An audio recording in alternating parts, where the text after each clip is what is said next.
700 கோடிக்கு கனிம ஊழல். வெளியான பகீர் குற்றச்சாட்டு.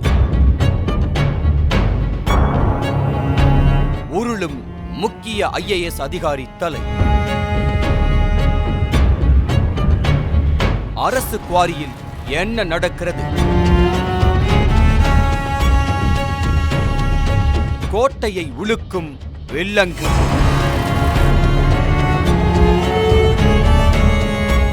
தமிழக கனிம வளத்தில் 700 கோடி ஊழலை அம்பலப்படுத்தும் அறப்போர் இயக்கத்தின் குற்றச்சாட்டுகள் கோட்டையில் பரபரப்பை ஏற்படுத்தி வருகிறது. அறப்போர் இயக்கத்தின் ஒருங்கிணைப்பாளர் ஜெயராம் வெங்கடேசன் கூறுகையில், நெல்லை மாவட்டத்தில் சங்கர நாராயணன் என்பவருக்கு சொந்தமான கல்குவாரியில் சட்டவிரோதமாக கல்குவாரி வெட்டி எடுக்கப்பட்டதால் கடந்த 2022 மே மாதம் குவாரி சரிந்து விழுந்து 4 பேர் மரணம் அடைந்தனர். இதனை ஆய்வு செய்ய 6 குழுக்கள் நியமிக்கப்பட்டு மாவட்டத்தில் உள்ள 54 குவாரிகளை ஆய்வு செய்த அக்குழுவினர் 53 குவாரிகளில் விதிகள் மீறப்பட்டு சட்டவிரோதமாக சாதாரண கற்களும் கிராவல்களும் கொள்ளையடிக்கப்பட்டிருப்பதாக அறிக்கை தாக்கல் செய்தனர். அதன் அடிப்படையில் சேரன்மாதேவி துணை ஆட்சியரும் நெல்லை கோட்டாட்சியரும் அபராதம் விதித்தனர். இதனால் 53 குவாரிகளையும் தற்காலிகமாக இழுத்து மூடினார் அன்றைய நெல்லை மாவட்ட கலெக்டர் விஷ்ணு. இந்த நிலையில் புவியியல் மற்றும் சுரங்கத்துறையின் இயக்குனர் நிர்மல்ராஜ் IAS மாற்றப்பட்டு இயக்குனராக நியமிக்கப்பட்டார் ஜெயகாந்தன் IAS. சுரங்கங்கள் மற்றும் கனிமங்கள் மேம்பாடு மற்றும் ஒழுங்குமுறை சட்டம் 1957 படி சட்டத்திற்கு புறம்பாக கொள்ளையடிக்கப்பட்ட சாதாரண கற்களுக்கும் கிராவல்களுக்கும் ராயல்டி, அபராதம் உள்ளிட்ட முழு தொகையையும் குவாரி உரிமையாளர்களிடம் வசூலிக்க வேண்டும். அதன்படி 53 குவாரிகளில் 24 குவாரிகளுக்கு விதிக்கப்பட்ட அபராத தொகை மட்டுமே 262 கோடி ரூபாய். இதுகுறித்து ஜெயகாந்தனிடம் குவாரிதாரர்கள் மேல்முறையீடு செய்தனர். இதனை விசாரித்த ஜெயகாந்தன் 262 கோடி அபராத தொகையை 13.8 கோடியாக குறைக்கிறார். அதாவது சட்டவிரோதமாக வெட்டி எடுக்கப்பட்ட கற்களுக்கும் கிராவல்களுக்குமான தொகையை வசூலிக்காமல் ராயல்டியை மட்டும் வசூலித்தார். இது மட்டுமல்லாமல் அந்த அபராத தொகையை மாத தவணையில் கட்டுவதற்கும் அனுமதித்தார் ஜெயகாந்தன். ஆக 24 குவாரிகளுக்கு 262 கோடி என்கிற நிலையில் நெல்லை மாவட்டத்தில் உள்ள 53 குவாரிகள் மற்றும் திருப்பூர் மாவட்ட குவாரிகள் ஆகியவற்றையும் கணக்கிடும்போது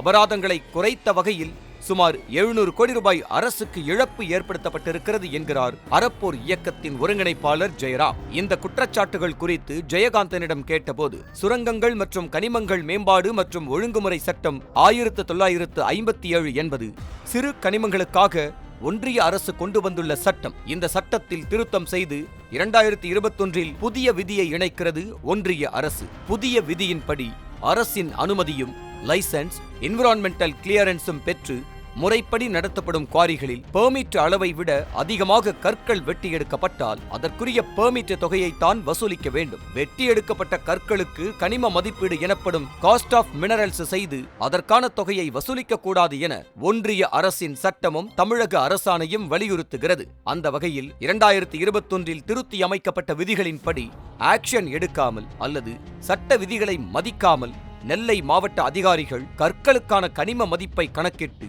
மனம் போன போக்கில் அபராத தொகை விதிக்கப்பட்டுள்ளது.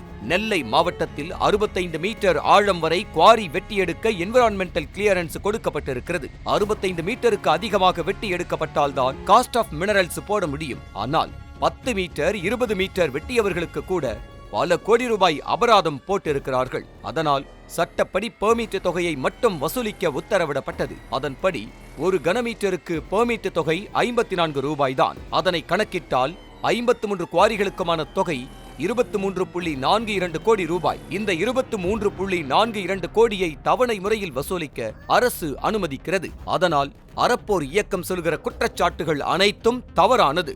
எனது சர்வீஸில் 1 ரூபாய் கூட அரசுக்கு நான் இழப்பை ஏற்படுத்தியது கிடையாது. எனது சர்வீஸை முழுமையாக ஆராய்ந்து பாருங்கள். அரசுக்கு பல நூறு கோடி ரூபாய் என்னால் லாபம் கிடைத்திருப்பதை அறிய முடியும். கிளாம்பாக்கம் நிலம் உட்பட ஆக்கிரமிப்பில் இருந்த 8000 கோடி ரூபாய் மதிப்பிலான அரசு நிலங்களை மீட்டது நான் தான். இதற்கான ஆதாரங்கள் நிறைய இருக்கின்றன என்கிறார் மிக அழுத்தமாக. தமிழ்நாடு குவாரி குத்தகைதாரர்கள் மற்றும் கிரஷர் உரிமையாளர்கள் நல சங்கத்தின் செயலாளர் நாராயண பெருமாள் சாமியிடம் இது குறித்து விசாரித்த போது குவாரிகளை ஆய்வு செய்த அதிகாரிகள் 14 குவாரிகளை ரத்து செய்ததுடன் சகட்டு மேனிக்கு அபராதங்களை போட்டு நோட்டீஸ் அனுப்பினர். சட்டத்திற்கு உட்பட்டு இந்த நோட்டீஸ் அனுப்பப்படாததால் பாதிக்கப்பட்ட குவாரிதாரர்கள் சென்னை உயர்நீதிமன்ற மதுரை கிளையில் வழக்கு தாக்கல் செய்தனர். இதனை விசாரித்த நீதிமன்றம் அதிகாரிகள் எடுத்த நடவடிக்கை முறையற்றது என கூறி சம்பந்தப்பட்ட நோட்டீஸை ரத்து செய்தது. ஒன்றிய மாநில அரசுகளின் சட்டமும் அரசாணையும் கற்களின் மதிப்பை கணக்கிட்டு அபராதம் விதிக்கக்கூடாது என தெளிவாக இருக்கும்போது சட்டத்திற்கு புறம்பாக அதிகாரிகள் அபராதம் விதித்ததை எப்படி ஏற்க முடியும்? 54 குவாரிகளும் அரசின் அனுமதியுடன் இயங்குபவை. ஆனால் மாவட்ட அதிகாரிகள் சட்டத்திற்கு விரோதமாக நடந்தனர். அதனை சரி செய்யும் வகையில் சட்ட விதிகளின்படி நடந்து கொண்டார் IAS அதிகாரி ஜெயகாந்தன் என்கிறார் நாராயண பெருமாள் சாமி. அனல் பறக்கும் செய்திகளை அப்டேட் செய்து கொள்ள நக்கீரன் களத்தை இப்பவே சப்ஸ்கிரைப் பண்ணுங்க.